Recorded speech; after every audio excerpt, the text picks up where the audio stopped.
Alguna vegada ens hem parat a pensar en les coses que donem per fetes?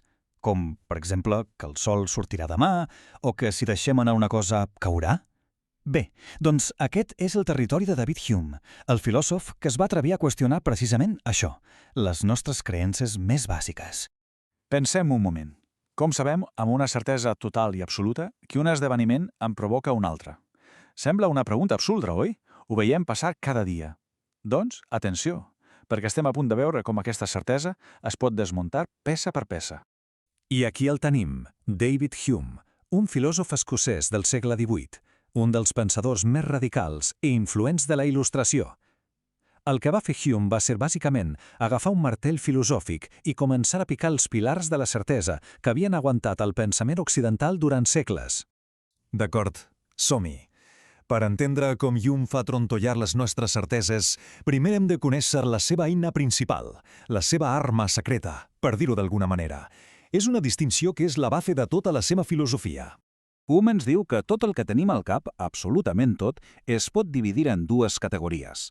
Per una banda, tenim les impressions. Són l'experiència en directe. El que veiem, el que toquem, el dolor que sentim, són intenses, són vívides. I després tenim les idees, que no són més que còpies pàl·lides d'aquelles impressions. Pensem-hi, el record d'un dolor no fa tant de mal com el dolor mateix. I aquí ve la regla d'or de Hume, el que ell anomena el principi de la còpia. És molt senzill. Qualsevol idea que tinguem al cap, per molt abstracta que sembli, ha de venir d'una impressió original. Si no podem trobar l'experiència directa que va crear aquella idea, llavors, segons Hume, aquesta idea és fum. No té cap significat real. Així que la jerarquia és clau. Aquesta imatge ho deixa molt clar. Tot, absolutament tot el coneixement comença amb l'experiència directa. Les impressions són els maons, la matèria primera. Les idees són l'edifici que construïm amb aquests maons. Sense maons no hi ha casa. Doncs el mateix, sense impressions, l'edifici de les idees s'ensorra. Perfecte. Ara que tenim l'eina, fem-la servir. I començarem la demolició amb un dels conceptes més importants que tenim, la idea de causa i efecte. Hume ens proposa un exemple clàssic. Imaginem una taula de billar. Una bola blanca es mou i, pam!, impacta contra una bola vermella. Observem el primer fet, el xoc. Just després, observem el segon fet. La bola vermella es posa en moviment. Això és el que anomenem l'efecte. Fins aquí tot el que hem descrit són impressions visuals, coses que hem vist. I ara ve la pregunta demolidora de Hume. D'acord, hem vist una bola moure's i després l'altra, però on és la causa?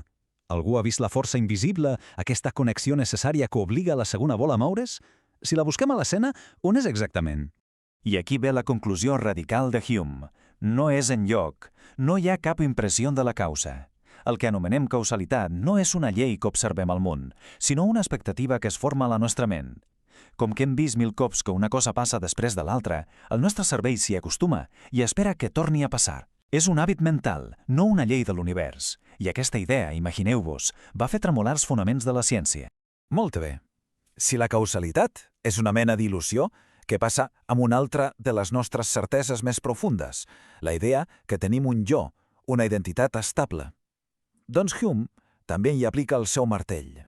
Aquestes són paraules del mateix Hume i ens convida a fer un experiment, mirar cap a dins i intentar trobar aquest jo. Què hi trobem? Doncs un pensament, una sensació de fred, un record, una esperança. El que descobrim és que només hi ha un flux constant de percepcions, però mai trobem una entitat permanent que estigui allà, tenint aquestes experiències.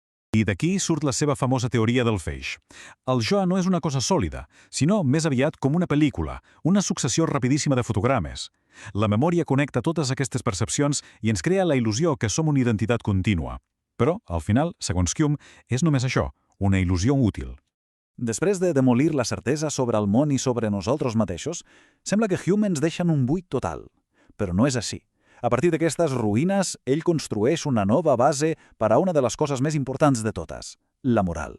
Aquesta és potser la seva frase més famosa i provocadora. Va en contra de segles de filosofia que deien que la raó ho havia de governar tot. Per a Hume, la raó és una simple eina. És com un GPS. Et diu com arribar a un lloc, però no et diu a quin lloc has d'anar. Qui decideix la destinació són les nostres passions, les nostres emocions. Per tant, quan diem que una cosa està bé o malament, no estem descrivint un fet del món, com si diguéssim que una paret és blanca. No és una afirmació lògica. El que fem, segons Hume, és expressar un sentiment. Bé vol dir que allò ens genera un sentiment d'aprovació. Malament vol dir que ens genera desaprovació. Però atenció, això no significa que la moral sigui una cosa arbitrària. Hume creu que està arrelada en la nostra naturalesa humana. Tots compartim un sentiment moral. Tenim una capacitat innata per la simpatia, per connectar amb el que senten els altres, i aquesta naturalesa compartida és el que fa de ciment per a la societat i permet que ens posem d'acord en el que està bé i el que està malament. Llavors, què en traiem de tot això? Per què Hume, aquest gran demolidor de certeses, continua sent tan important avui dia? Resumem-ne el llegat.